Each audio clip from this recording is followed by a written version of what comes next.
بسم اللہ الرحمن الرحیم۔ آج ہماری گفتگو کا موضوع ہے لسانیات، جس کو انگریزی میں لنگوسٹکس کہتے ہیں۔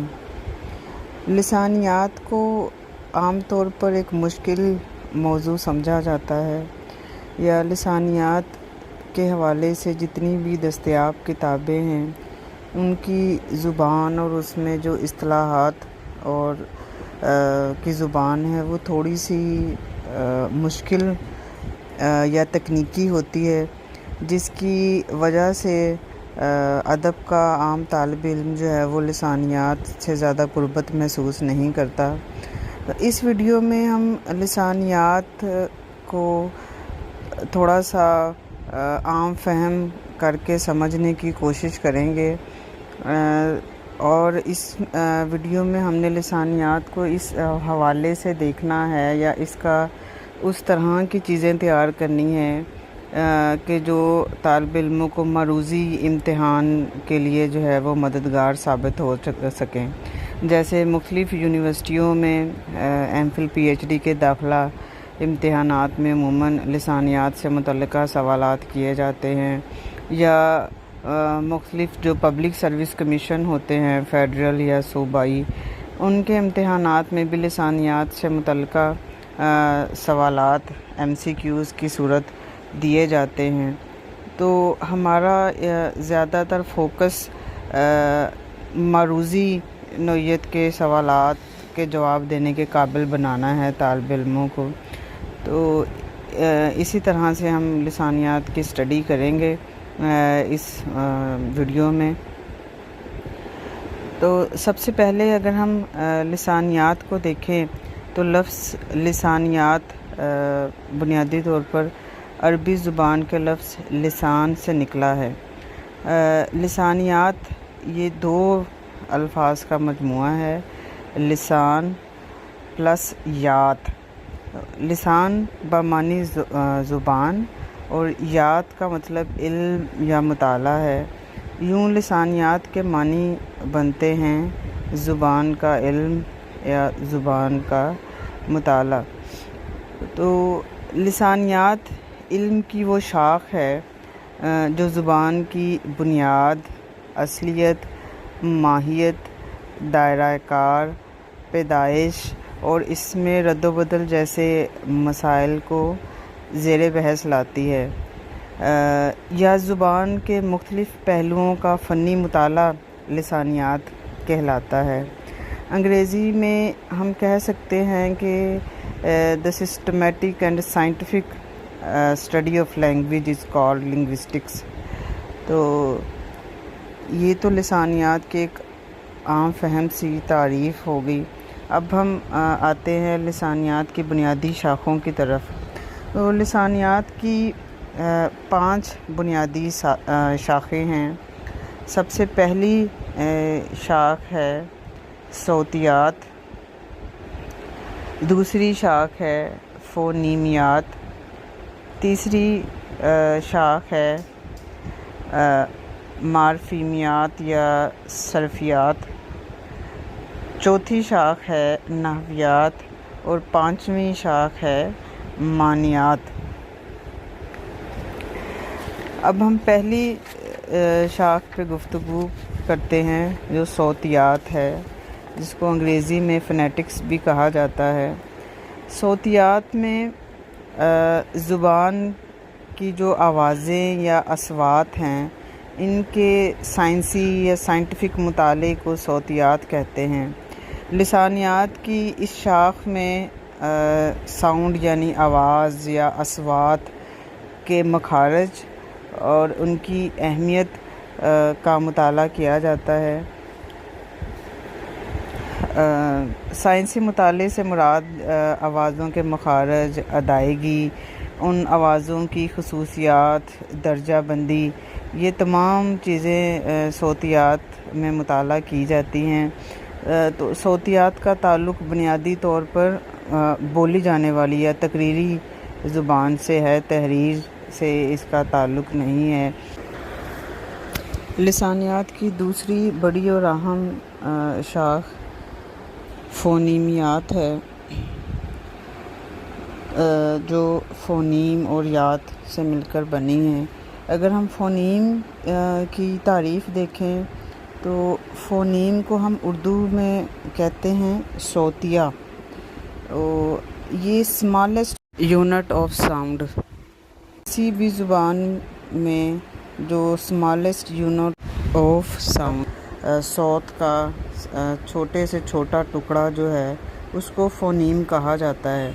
اگر ہم اردو کو دیکھیں تو دو طرح کی اصوات یہاں پہ ہمیں ملتی ہیں۔ پہلی اصوات کو جو ہے نا وہ مصوتے کہا جاتا ہے اور دوسری قسم کی اصوات کو مصمتے کہا جاتا ہے۔ اب ہم مصوتے کے بارے میں بات کرتے ہیں۔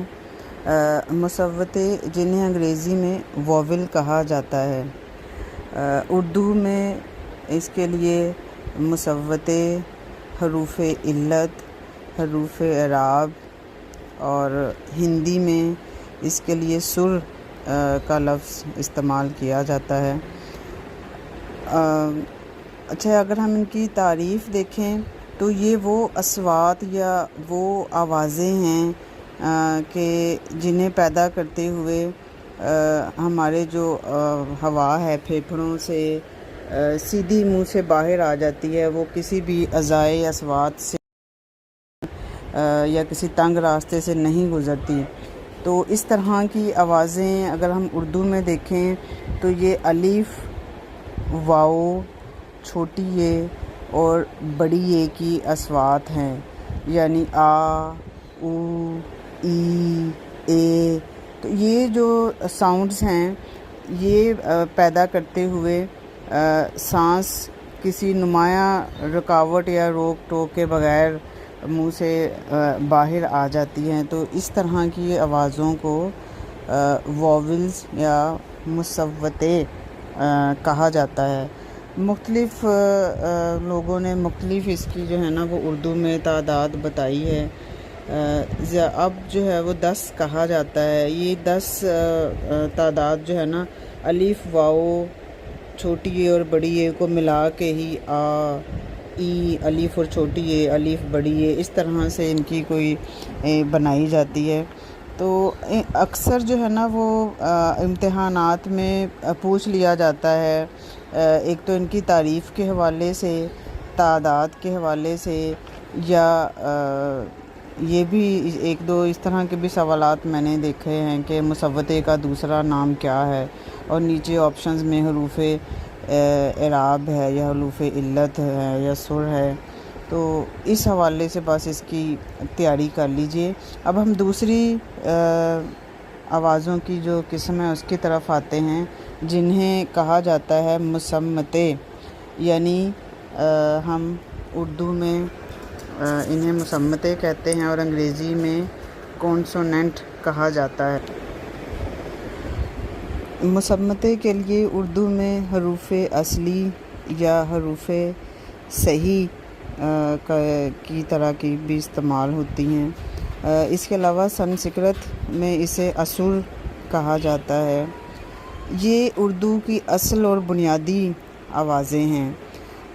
ہم مصمتے کی تعریف دیکھیں تو وہ مصوتے کے الٹ ہے، یعنی جب ہم یہ وہ اصوات ہیں کہ جب ان کو پیدا کرنے کے لیے جو ہے ہوا کو منہ میں کسی مقام پر روک دیا جاتا ہے یا کسی تنگ راستے سے ہو کر اس کو گزرنا پڑتا ہے، یعنی کسی نہ کسی اعضائے اصوات کا اس میں جو ہے نا عمل دخل ہوتا ہے، تو اس طرح کی آوازیں پیدا ہوتی ہیں۔ اردو میں الف، واؤ، چھوٹی اے اور بڑی اے کے علاوہ جتنے بھی حروف اور ان کی آوازیں یعنی ان کی جو آوازیں ہیں وہ مصمتے ہیں، جیسے بے کی آواز با، پا، تا، ٹا، اس کے بعد ہے جا، چا، ہ، خ، یہ تمام آوازیں یہ مصمتے ہیں۔ آگے مصمتوں کی کئی اقسام ہیں لیکن وہ اتنا جو ہے وہ ریلیونٹ نہیں ہیں. آپ کو بس ان مصوتوں اور مصمتوں کی تعریف اور ان کے مختلف نام معلوم ہوں، یہ کافی ہے معروضی طرز کے امتحان کے لیے. اب ہم لسانیات کی اگلی شاخ پہ بات کرتے ہیں جس کو کہا جاتا ہے مارفیمیات. اردو میں ہم اس کو صرفیات بھی کہتے ہیں. مارفیم کی اگر ہم تعریف دیکھیں تو مارفیم کی ڈیفینیشن یہ ہے کہ کسی زبان کی چھوٹی سے چھوٹی جو بامعنی اکائی ہوتی ہے اسے مارفیم کہا جاتا ہے. اچھا، اب ہم اس میں مختلف لفظ دیکھیں گے. یہ مارفیم جو ہے اکثر پوچھ لیا جاتا ہے پیپر میں.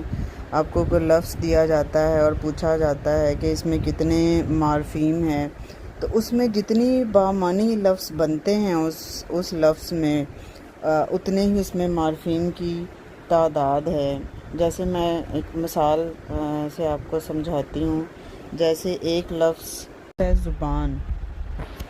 زبان میں اگر ہم آخر میں نون ختم کریں گے تو یہ لفظ اپنے معنی کھو دے گا، یعنی اس لفظ میں ایک ہی مارفیم ہے. اب ایک لفظ ہے زبان دان. اب زبان اور دان یہ دونوں بامعنی الفاظ ہیں. یا ایک لفظ ہے زبان دراز. تو اس میں ہم دیکھیں تو دو بامعنی الفاظ ہیں، ایک زبان اور دوسرا دراز. اس کا مطلب ہے کہ لفظ جو زبان دراز ہے یہ دو مارفیم سے مل کر بنا ہے، اور جو لفظ زبان ہے اس میں ایک مارفیم ہے. مارفیم کی اقسام بھی ہوتی ہیں، جیسے پابند مارفیم اور آزاد مارفیم. پابند مارفیم وہ مارفیم ہوتا ہے جو معنی دینے کے لیے دوسرے لفظ کا محتاج ہو. جو اردو میں جتنے بھی سابقے اور لاحقے ہیں نا وہ پابند مارفیم کی ذیل میں آتے ہیں. جیسا کہ با اثر، با ادب، با تمیز، با خبر، ان تمام میں با سابقہ ہے. جو با ہے لفظ با اثر میں دو مارفیم ہیں، با اور اثر. اور ہم اگر آزاد اور پابند مارفیم دیکھیں تو اس میں جو با ہے وہ پابند مارفیم ہے اور جو اثر ہے وہ آزاد مارفیم ہے.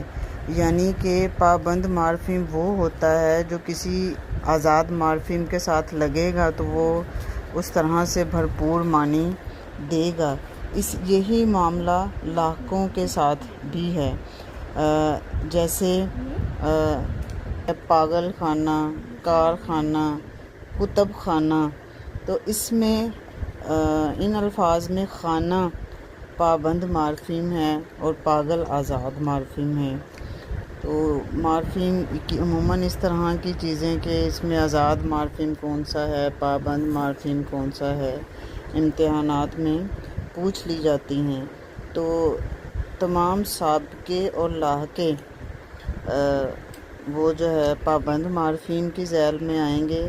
باقی جو بامعنی الفاظ ہیں جو اپنے معنی کے لیے کسی اور کے حرف کے ساتھ لگنے کے یا لفظ کے ساتھ لگنے کے محتاج نہیں ہیں، وہ آزاد مارفیم کی ذیل میں آتے ہیں. مارفیم کے علاوہ لسانیات کی شاخ یعنی مارفولوجی یا صرفیات میں الفاظ کی ساخت اور ان کے اصول و قواعد اور ان کے استعمال سے بھی بحث کی جاتی ہے. اس کے علاوہ اس میں الفاظ کی تذکیر و تانیث، تعداد، حالات و کیفیات، زمانہ وغیرہ کا مطالعہ بھی کیا جاتا ہے. اب ہم لسانیات کی اگلی شاخ کی جانب آتے ہیں جس کو اردو میں ہم نحو یا نحویات کہتے ہیں اور انگریزی میں سینٹیکس کہا جاتا ہے. تو کسی زبان میں الفاظ کی مخصوص اور بامعنی ترتیب کو، یا آسان الفاظ میں زبان میں جملے کی ساخت اور جملے میں لفظوں کی ترتیب اور ان کے قاعدے، یہ ساری چیزیں لسانیات کی اس شاخ یعنی جملے کے مباحث جو ہیں وہ نحویات میں ڈسکس کیے جاتے ہیں، نحویات میں اس کی اسٹڈی کی جاتی ہے۔ لسانیات کی اگلی شاخ ہے معنیات، سیمینٹکس۔ اس شاخ میں لفظ اور جملوں اور ان کے معنی کے آپس میں تعلق کا مطالعہ کیا جاتا ہے، یعنی لفظ اور معنی کے درمیان رشتہ کیا ہے، یہ رشتہ منطقی ہے یا علامتی ہے۔ ان تمام حقائق کی کھوج جو ہے نا وہ لسانیات کی اس شاخ میں لگانے کی کوشش کی جاتی ہے۔